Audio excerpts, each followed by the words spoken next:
Dear teachers, welcome to JSN English Learning. We are with Unit 2 of the revised PGTRB syllabus, that is English Literature from 1601 to 1798. And when you think about 1601 to 1798, we have a few ages being covered here. What are the ages? When we say 1601, what is the age that was in vogue? Historically, when we take English literature, till 1603, it is Elizabethan. Am I right? Till 1603, the age is called Elizabethan age. From 1603 to 1642, what is the age known as? Jacobean. 1603 to, it must be roughly till 1642, right? Remember 1642? It's called the Jacobean. Why do we call it as Jacobean?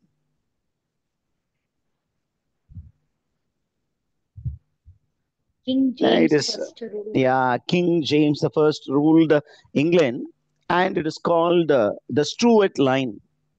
What is the line called? Stuart line. 1603 to 1642. It is called Stuart rule. Okay, it's a family which ruled England, and from it is up to 1642. From 1642, 1642 is a very significant age, significant year. Okay, very significant year in English history because it is the time when Puritans, they gained control over England, and you find Charles I was beheaded, and Charles II, the brother of Charles I, he ran away to France. And theaters were closed down by the Puritans because they were very austere in their religious beliefs. They believed that all these kind of distraction will make a man sin. அவர்களை பாவம் செய்ய தூண்டும் என்பதற்காக என்ன பண்ணாங்க அப்படின்னா, இந்த entertainment source எல்லாத்தையுமே முடக்கினார்கள். அப்ப 1642 theaters were closed, and again theaters were reopened only in 1660. 1660 அது வரைக்கும் பாத்தீங்கன்னா it is called the rule of the Commonwealth. Are you there, teachers? இது உங்களுக்கு புரியுதா? உங்களுக்கு ஹிஸ்டாரிக்கல் பேக்ரவுண்ட் கொஞ்சம் தெரிஞ்சுக்கிட்டீங்கன்னா you will be able to understand this play also better. It's called the rule of the Commonwealth. Then in 1660, somebody was brought back to England. Who was that? Charles II. Charles II. Okay, Charles II ruled between. Okay, Charles II, when did he, how long did he rule? From 1660 to how long?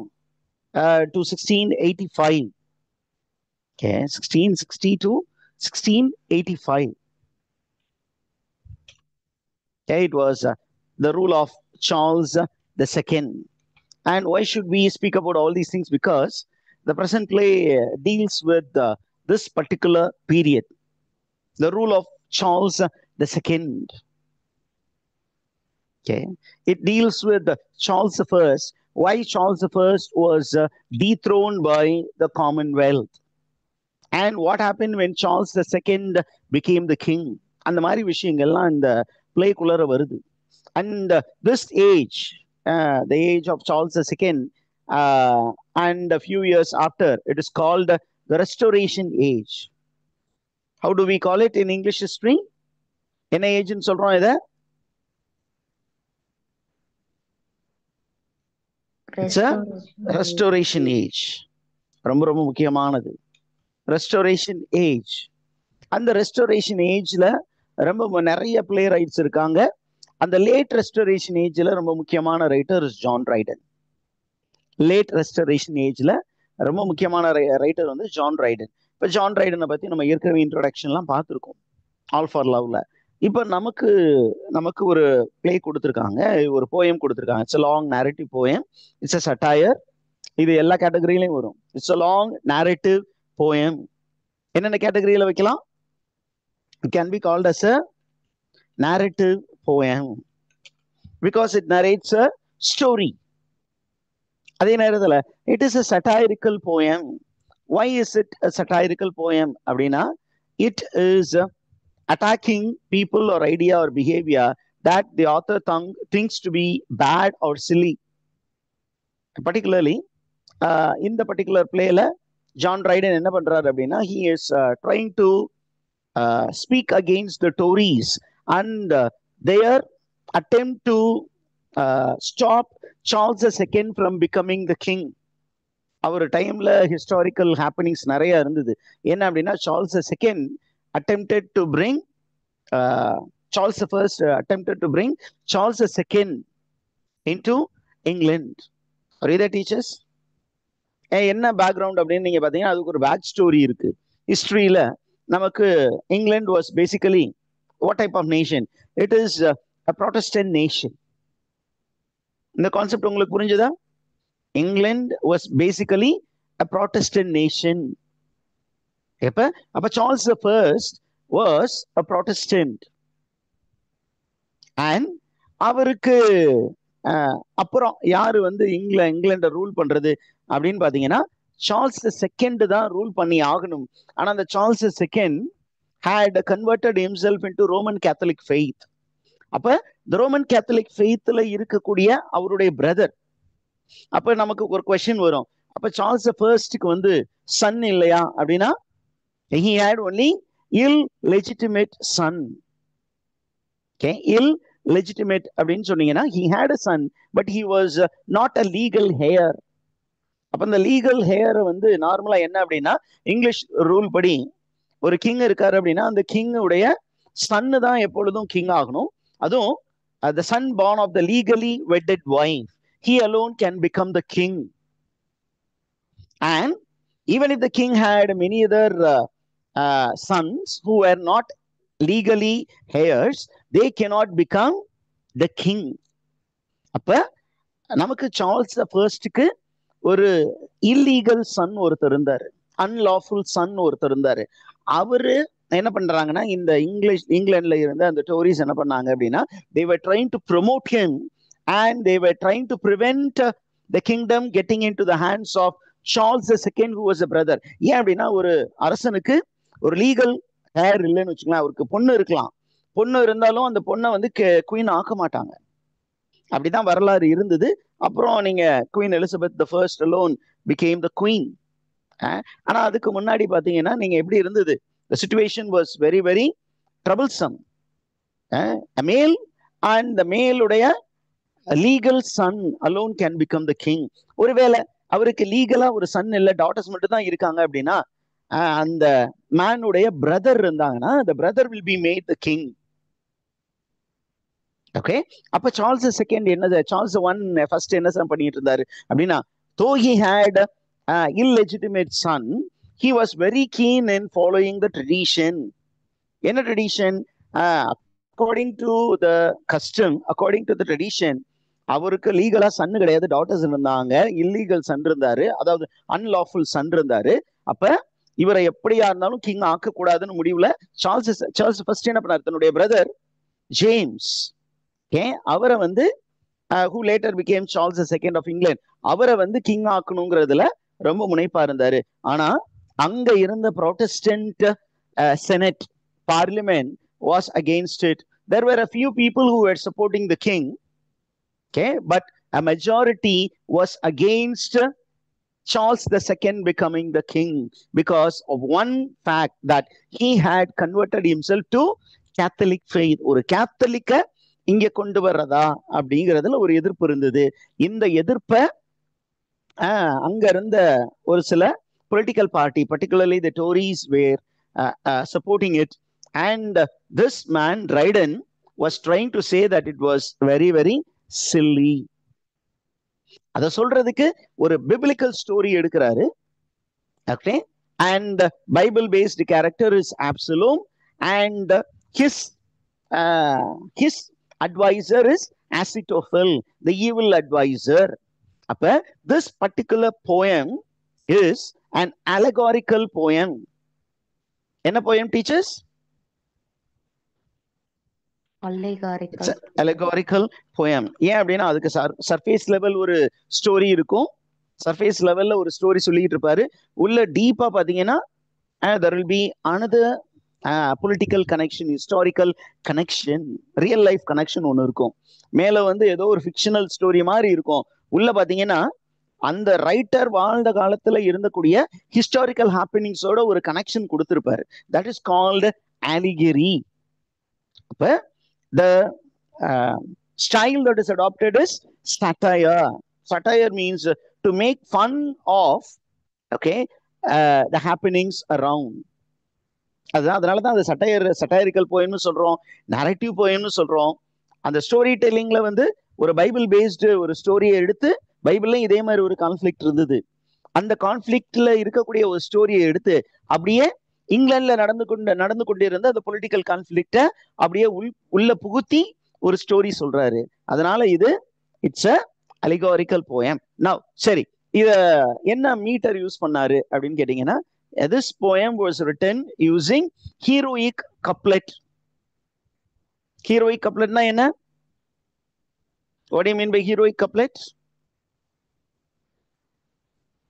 Here it is given. It is a pair of rhymed iambic pentameter. A pair of rhymed iambic pentameter. Iamb அப்படின்னா ஒரு unstressed syllable followed by stressed syllable. அவ்வளவுதான் ஒரு word. Okay, disyllabic word. அதுல unstressed syllable இருக்கணும் first, அடுத்தது stressed syllable. இது வந்து ஒரு செட். இந்த மாதிரி ஒரு 5 செட்டு வச்சு ஒரு லைன், அதே மாதிரி அடுத்தது இதே மாதிரி 5 செட்டு உள்ள ஒரு லைன், அப்புறம் அந்த லாஸ்ட்ல இருக்கக்கூடிய அந்த ஒரு சிலபிளும் கீழே இருக்கிற அந்த லாஸ்ட் லைன்ல இருக்கக்கூடிய அந்த வேர்டுடைய லாஸ்ட் வேர்டும் ரைம் பண்ணணும். அதான் ரைம்டு அயாம்பிக் பென்டாமீட்டா. சரி, இந்த ஹீரோயிக் கப்லெட்டை யாரு சார் இங்கிலீஷ் லிட்ரேச்சருக்கு இன்ட்ரோடியூஸ் பண்ணா அப்படின்னு கேட்டீங்கன்னா, யார் இன்ட்ரோடியூஸ் பண்ணது? Geoffrey Chaucer. Geoffrey Chaucer inward, I would say. He did not invent it. He introduced it. He was not the originator. He was only a proponent and somebody who perfected it. Okay, it is Alexander Pope. In between, somebody who again popularized it was John Dryden. John Dryden was a classicist. Okay, he was a neo-classicist. என்ன ட்ரெடிஷன்ல வருவாருன்னு நீங்க கேட்டீங்கன்னா, இதையும் இங்க note பண்ணி வச்சுக்கோங்க. நான் நிறைய விஷயங்களை உங்களுக்கு சொல்லி கொடுத்துடணும்னு நினைக்கிறேன். Okay, he belongs to a tradition called neo-classical tradition. Neo-classical critic and writer. Who is a neo-classical critic and writer? John Dryden. அது மாதிரி நிறைய பேர் இருக்காங்க. ஏன் சார் நியோ கிளாசிக்கல் அப்படின்னா, அப்படியே அந்த ஏன்ஷியன் சொன்ன ரூல்ஸ் அப்படியே கண்ணை மூடிட்டு ஃபாலோ பண்ணாம அதுல கொஞ்சம் ஸ்லைட்டா மாடிஃபிகேஷன்ஸ் அக்செப்ட் பண்ணிக்குவாங்க. So they are called neo classical critics. Okay, neo classical critics. கம்ப்ளீட்டா அதை வேணான்னு சொல்றவங்க ஐக்கனோ கிளாஸ்டிக் ட்ரெடிஷன்ல வருவாங்க. They are the breakers of tradition. ஆனா இவங்க என்ன அப்படின்னா, அந்த கிளாசிக்கல் ரூல்ஸும் வேணும், அதே நேரத்தில் அதுல கொஞ்சம் ஸ்லைட்டா மாடிஃபிகேஷன்ஸ்னா ஓகே அக்செப்ட் பண்ணிக்கலாம் அப்படின்னு சொல்லக்கூடிய ஒரு குரூப். அதுல ஒருத்தர் தான் ஜான் ட்ரைடன். இப்போ இந்த ஜான் ட்ரைடன் வந்து அப்சலோம் அசிட்டோஃபெல் அப்படிங்கிற ஒரு சட்டாயர் போயம் எழுதியிருக்கிறாரு. அந்த போயம் எப்போ வந்து when was it published அப்படின்னா, it was published in the year 1681 and this is considered to be a very important political satire. அவர் வாழ்ந்த காலத்தில் நடந்த ஒரு சில பொலிட்டிக்கல் ப்ராப்ளம்ஸ், அந்த பொலிட்டிக்கல் ப்ராப்ளம்ஸ் தான் என்ன பண்றாரு, he is mocking at those political problems, considering it to be very very silly.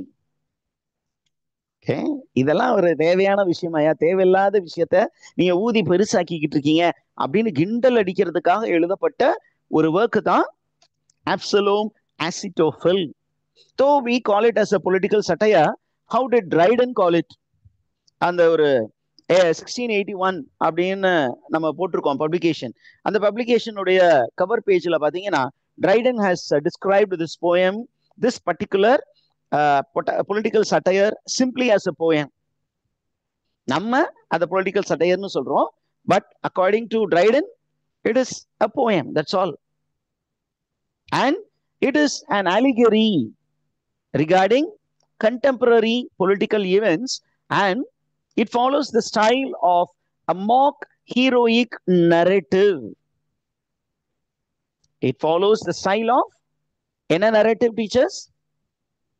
mock heroic narrative. heroic narrative அப்படின்னா ஒரு ஹீரோ, அந்த ஹீரோவுடைய அட்வென்ச்சர் ப்ராவஸை பத்தி பயங்கரமா பேசுறது தான் ஹீரோயிக் narrative. mock heroic அப்படின்னு சொன்னீங்கன்னா the author is trying to mock at the hero and his attempts. சரி, அதற்கு அடுத்த முக்கியமான பாயிண்ட் போயிடுவோம்.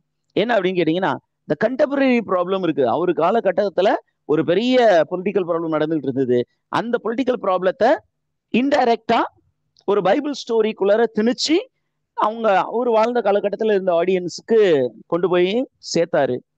அப்ப பேசிக்கா this poem is based on a Bible backstory. என்ன சார் பைபிள் பேக் ஸ்டோரி அப்படின்னு கேட்டீங்கன்னா, there is in the Bible, in the Old Testament, there is a Bible story that speaks about King David, ரொம்ப ஃபேமஸான king, famous king of Israel community, Israel race. Israel race உடைய ஒரு ஃபேமஸான ஒரு king தான் king David. இந்த king டேவிட்க்கு ஒரே ஒரு legal son, but he had many illegitimate sons. என்ன சார் இப்படி சொல்றீங்க அப்படின்னு கேட்டீங்கன்னா, அப்படிதான்.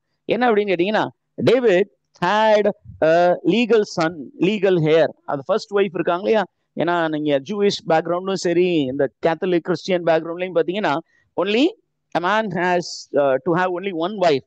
ஆனா அந்த காலத்துல இந்த கிங்ஸ் எல்லாம் என்ன பண்ணாங்க அப்படின்னா, for political gain, in order to establish some peace treaty, என்ன பண்ணாங்க அப்படின்னு சொன்னீங்கன்னா, ஒரு நாட்டோடு போர் தொடுத்து போறாங்க, எதிரி நாட்டுல என்ன பண்ணுவாங்க, அவங்களால இந்த அரசனை எதிர்கொள்ள முடியலன்னு என்ன பண்ணுவாங்க, they will try to sign a peace treaty. அப்படி பீஸ் ட்ரீட்டிக்கு அவங்க பகடக்காயா பயன்படுத்தினது என்னது அப்படின்னா, அவங்க வீட்டுல இருந்த பெண்கள் தான். எங்க பொண்ணை வந்து உங்களுக்கு நாங்க திருமணம் பண்ணி வைக்கிறோம் அப்படின்னு சொல்லி ஈஸியா என்ன பண்ணாங்க, சண்டையை தவிர்த்தார்கள். அப்ப டேவிட்டுக்கு அந்த மாதிரி நிறைய திருமணங்கள் நடந்தன. அப்படி நடக்கும்போது அந்த திருமணத்தில் அவருக்கு நிறைய பிள்ளைகள் பிறந்தார்கள். The first son is a person by name Amnon, Amnon. He was the legal son. Okay, அப்ப அவருக்கு லாங் லிஸ்ட் இருக்கு.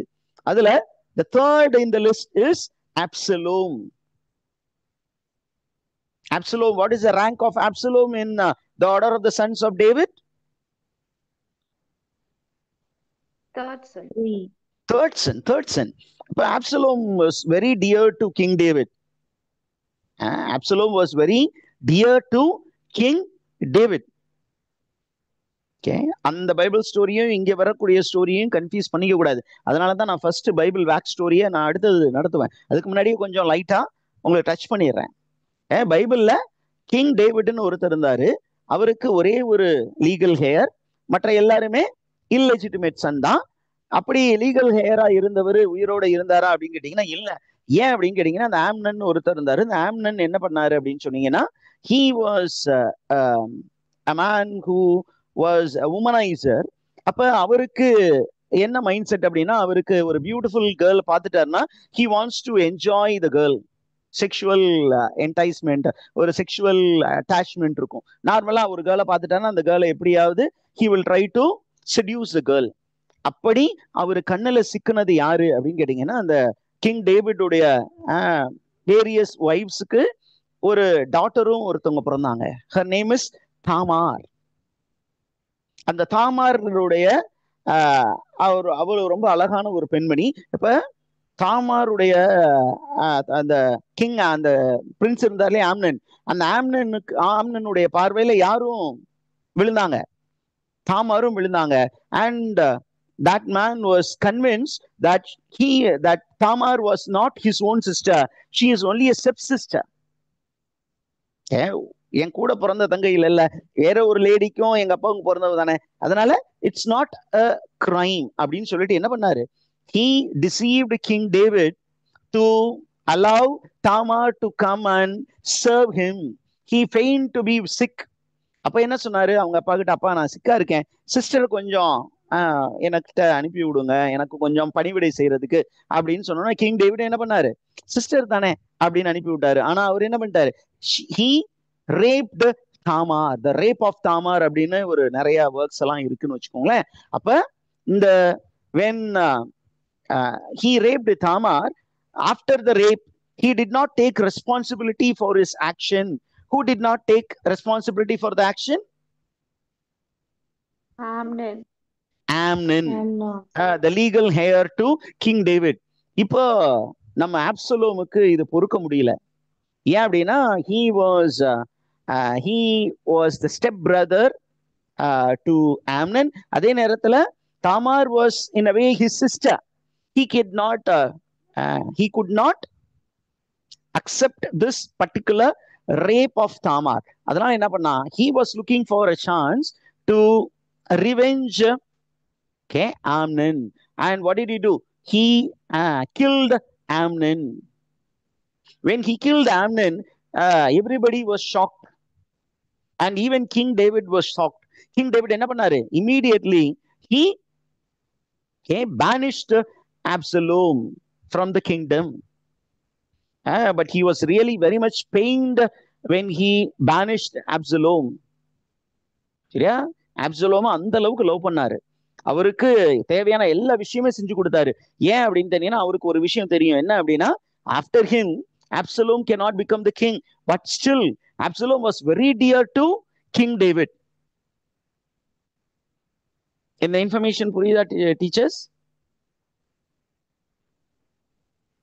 அப்ப நமக்கு ஸ்டோரிக்குள்ளார பாத்தீங்கன்னா இப்ப கிங் டேவிட்டுக்கு ரொம்ப க்ளோஸா இருந்த ஒரு மனிதர், அதே நேரத்துல அப்சலோம் மேல ரொம்ப பற்றா இருந்த ஒரு மனிதர் என்ன பண்றாரு, நம்ம அந்த பைபிள் ஸ்டோரி வரும்போது சொல்றேன்.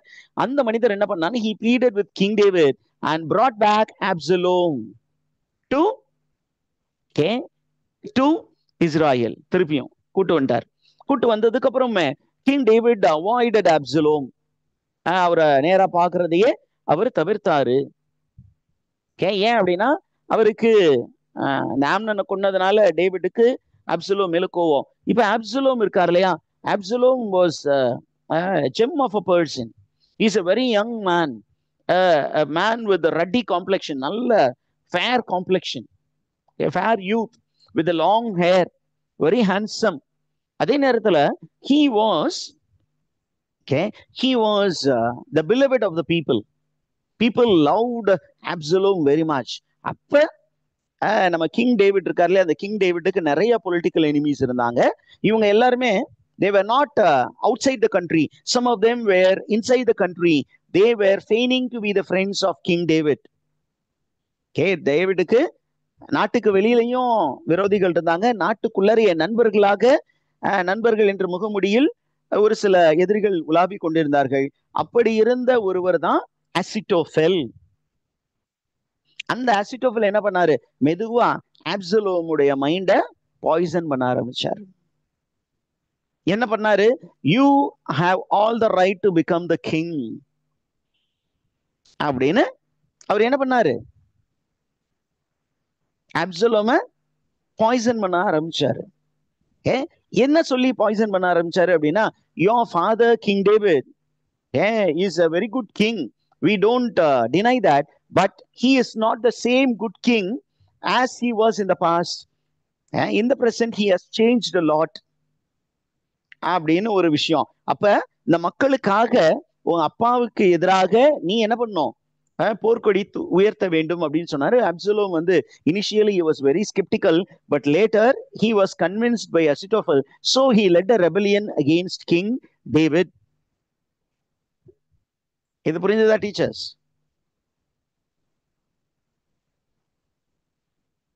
He led a rebellion against King David, and King David was actually forced to move out of the capital. அப்போ அப்சலோம் அதோட நிப்பாட்டாம என்ன பண்ணிட்டாரு, அப்சலோம் கொஞ்சம் அமைதியா இருந்தாரு. But Ahithophel kept on poisoning the mind of Absalom, telling, if your father is alive, there will be people who will try to bring him back to the throne. அதனால you try to eliminate your father அப்படின்னு சொன்னோன்னே there was a civil war. Okay, civil war in Israel, Jerusalem, அப்புறம் அந்த சைட்ல நமக்கு இன்னொரு முக்கியமான இடம் இருக்கு. அந்த 2 இடத்துல இருந்து 2 பேரும் சண்டை போட்டுட்டு இருந்தாங்க. அப்ப என்ன பண்றாங்க அப்படின்னா, கிங் டேவிடுடைய ஆதரவாளர்கள் இருந்தாங்களே, they were very great warriors. அப்ப அவங்க எல்லாம் என்ன பண்ணாங்கன்னா, they planned strategy. What strategy அப்படின்னா, how to control Absalom, because Absalom had a very big army. அந்த பெரிய ஆர்மியை வந்து நம்ம ஒரு குறிப்பிட்ட ஸ்மால் நம்பர்ஸ் தான் இருக்கும் கிங் டேவிடோட. அப்ப how to face it அப்படின்னு கேட்டீங்கன்னா, Absalom பக்கத்துல பாத்தீங்கன்னா அசிட்டோஃபல் இருக்காரு. அதே மாதிரி நீங்க கோரா அப்படின்னு ஒரு கேரக்டர் வருவாரு, சிம்ரின்னு ஒரு கேரக்டர் வருவாரு. அவங்க எல்லாமே they have their own personal aim in backing up Absalom.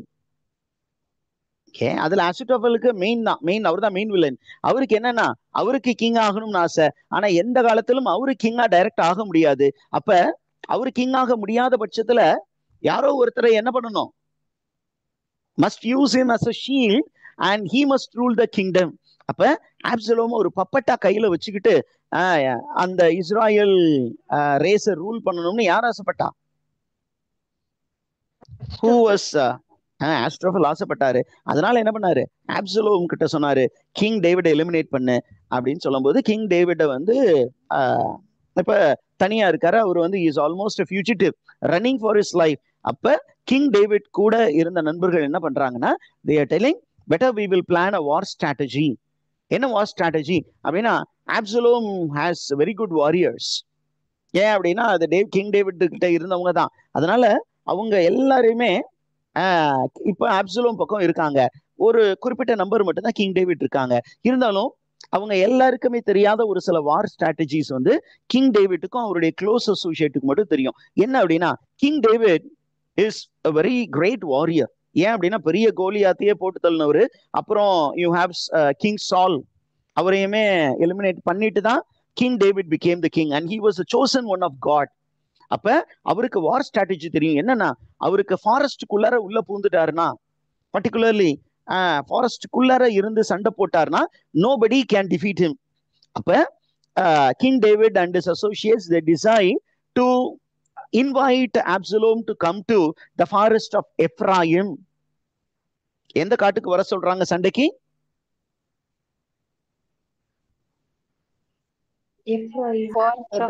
Forest of Ephraim. Forest of Ephraim குள்ளார வர சொல்லிடலாம். அங்க வந்து சண்டை போட்டா அவங்க வரும்போது நம்ம என்ன பண்ணலாம், ஆம்புஷ் வார்ஃபேர், ஒளிந்திருந்து அட்டாக் பண்ணலாம். அட்டாக் பண்ணோன்னா ஓடி போய் ஒளிஞ்சுக்கிட்டா கண்டே பிடிக்க முடியாது அப்படின்னு சொல்லிட்டு they follow the technique. And in the forest of Ephraim fight begins and you find that King David becomes very powerful. Absalom soldiers are completely they are ruined and Absalom is running away for life. அப்படி அவரு தப்பிச்சு ஓடும் பொழுது என்ன நடக்குதுன்னா, அவருக்கு ஏற்கனவே சொல்லியிருக்கோம் அவருக்கு லாங் ஹேர் இருக்கும்னு. அந்த எப்ராயிம் ஃபாரஸ்ட்ல இருக்கக்கூடிய ட்ரீஸ், அந்த branches of the tree are low lying branches, ரொம்ப அடர்த்தியான காடு. அப்ப அவரு குதிரையில ஓடுறார். குதிரையில தப்பிச்சு ஓடும்போது கிங் டேவிட் வந்து is almost a very old man but still he loves Absalom. அதனால என்ன சொல்றாரு, அவரோட க்ளோஸ் அசோசியேட், ஏற்கனவே அப்சலோமுக்காக பரிந்து பேசின ஒரு நபர் தான், அவரு கிட்ட சொல்லி அனுப்புறாரு.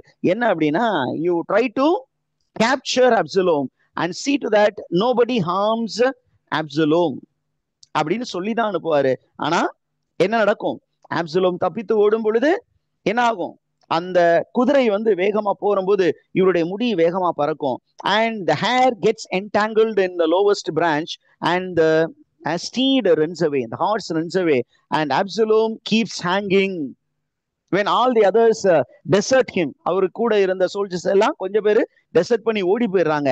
ஆப்சலோம் அங்க தொங்கிக்கிட்டு இருக்கான். இப்ப கிங் டேவிட் உடைய அந்த நண்பர் இருக்காரு இல்லையா, a man who loved Absalom in the earlier part of the poem or in the Bible narrative, he comes and he sees Absalom and he feels sorry for Absalom because he has turned against the God's chosen one. He has no right to survive அப்படின்னு என்ன பண்றாரு, ஒரு sphere எடுத்து நேரா எங்க சுருவிடுறாரு, அப்சலோமுடைய ஹார்ட்ல straight he sends the spear and he murders Absalom. And the news reaches King David, and King David becomes heartbroken. Are you there, teachers? Last ரிசார்ட்டா கூட பைபிள் ஸ்டோரியில கிங் டேவிட் என்ன பண்ண நினைக்கல, ஆப்சலோம கொல்ல நினைக்கல. ஆனா நம்ம ஆப்சலோம் அசிட்டோஃபல்லையும் அதே மாதிரி தான். நீங்க பாத்தீங்கன்னா towards the end, till the end, Dryden's David, that is Charles II, does not think of eliminating his son, but there is a lot of political pressure upon him that he goes to fight against his own illegitimate son. யார் அந்த Sun அப்படிங்கிறதெல்லாம் நம்ம அப்படியே அடுத்தடுத்த செஷன்ல பார்ப்போம். ஓகேவா teachers? இப்போ நமக்கு ஒரு சில விஷயங்கள் நமக்கு ரொம்ப முக்கியமான இருக்கு. என்ன அப்படின்னு கேட்டீங்கன்னா, this particular poem is an allegory ன்னு ஏற்கனவே சொல்லிட்டோம். What is a contemporary problem which is discussed in this particular narrative poem or a satirical poem or political allegory அப்படின்னு கேட்டீங்கன்னா, this particular poem presents King Charles II. Okay, this particular poem deals with King Charles II.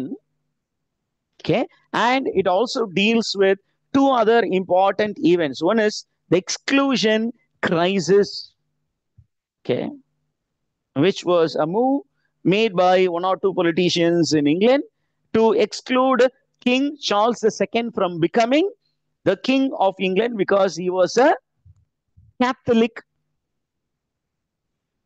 அந்த ஒரே காரணத்திற்காக என்ன பண்ணாங்கன்னா, அங்க English senate இருக்கும் இல்லையா, அந்த செனட்ல ஹவுஸ் ஆஃப் காமன்ல they wanted to pass a bill. It's called the exclusion bill. They wanted to pass a bill stating no Catholic can become the ruler of England அப்படின்னு இந்த ஒரு பில்லை பாஸ் பண்ணிட்டாங்க. பாஸ் பண்ணிட்டு அந்த பில்லை வந்து ஃபைனலா அப்ரூவ் பண்ண வேண்டியது யாரு? King Charles the first. ஆனா நீங்க பாத்தீங்கன்னா king Charles the first kept on delaying the process. He did not go to the parliament for a very long time. He even dissolved the parliament on several occasions. Okay, why? Because in his mind, he has planned to bring his brother as the next king of England, even if he is a Catholic. According to the law, according to tradition, I cannot make my illegitimate son the king of England. I want to make my own brother as the king of England. Ana, and the English people and the English parliamentarians, they wanted to keep King Charles II, who later became King Charles II, was again a James. அவரை வந்து உள்ள கொண்டு வர விடக்கூடாதுன்னு முடிவு பண்ணாங்க. அதனால ஒரு பெரிய கிரைசிஸே நடந்தது. It's called exclusion crisis, which took place between 1679 to 1681. அதே நேரத்துல இன்னொரு பிளாட்டையும் நம்ம போயத்துக்குள்ள கொண்டு வர்றாரு. என்ன அப்படின்னா popish plot. What you mean by popish plot அப்படிங்கிறத பத்தி நம்ம அடுத்த செஷன்ல பார்ப்போம். அப்ப இந்த poem king Charles I, Charles II, king Charles I உடைய இல்லெஜிட்டிமேட் சன் ஜேம்ஸ் அவரை பற்றியும், அதே நேரத்துல இங்கிலீஷ் ஹிஸ்டரியில நடந்த எக்ஸ்க்ளூஷன் கிரைசிஸ் அதை பற்றியும், பாப்பிஷ் பிளாட்டை பத்தியும் அப்படியே மிக்ஸ் பண்ணி ஒரு மசாலாவா ஒரு allegorical poem.